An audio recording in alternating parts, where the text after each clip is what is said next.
കൊച്ചേട്ടൻ്റെ കത്ത്. അമ്മ പൊന്നമ്മയല്ലമ്മേ Thankamma. Pre diesel കൂട്ടുകാരി.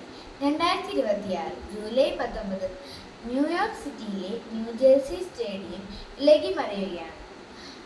അർജന്റീനയെ ഒരു ഗോളിന് തോൽപ്പിച്ച് സ്പെയിൻ ഫിഫ ലോകകപ്പ് വിജയം നേടിയ നിമിഷം.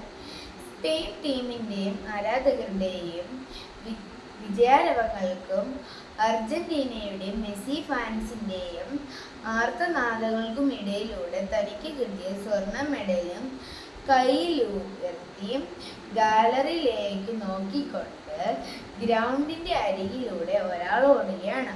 അയാളുടെ പേരാണ് നിക്കോ വില്യംസ്. ആഫ്രിക്കൻ വംശജനായി സ്പാനിഷ് ഫുട്ബോൾ ടീം അംഗം. ഇക്കഴിഞ്ഞ ജൂലൈ 12-ന് 24ാം പിറന്നാൾ ആഘോഷിച്ചവൻ. മകനെ എന്ന വിളിയുമായി ഗാലറിയിൽ നിന്നും ഇരു കൈകളും നീട്ടി നിന്ന മരിയ ആർത്തർ എന്ന അവൻ്റെ അമ്മയെ കണ്ടതും ഈറനണിഞ്ഞ മിഴികളോടെ നിക്കോ തൻ്റെ മെഡൽ അമ്മയുടെ കഴുത്തിൽ ചാർത്തി. ചുറ്റും പൊതിഞ്ഞ ചാനലുകളോട് അവൻ പറഞ്ഞു, കളിക്കളത്തിൽ എനിക്ക് വളരെ വേഗം ഓടാൻ കഴിയും. എന്നാൽ എനിക്ക് എൻ്റെ അമ്മയോളം വേഗത്തിൽ ഓടാനാവില്ല.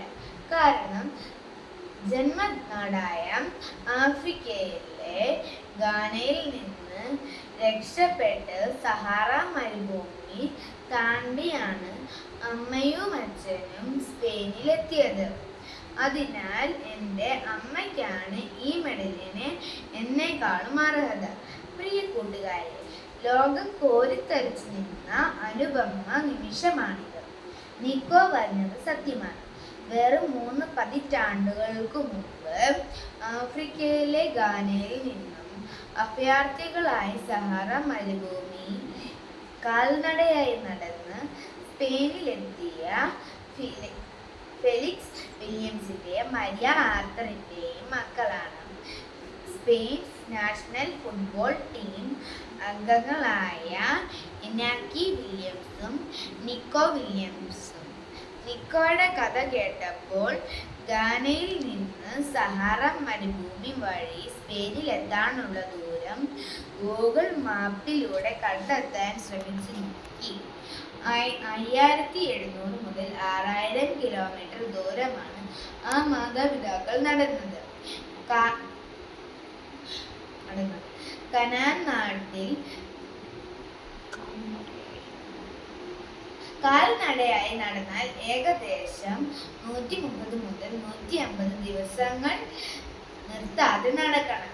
ഈ ദൂരം പൂർത്തിയാക്കാൻ ഒരു പക്ഷേ അവർ ഗാനയിൽ നിന്നും അൾജീരിയയിലൂടെ സഹാറ കടന്ന് ഒറാനിൽ നിന്ന് കപ്പൽ കയറിയും തീരത്തിറങ്ങിയും ഓഗസ്റ്റിലൂടെ സ്പെയിനിൽ എത്തിയിട്ടുണ്ടാകും.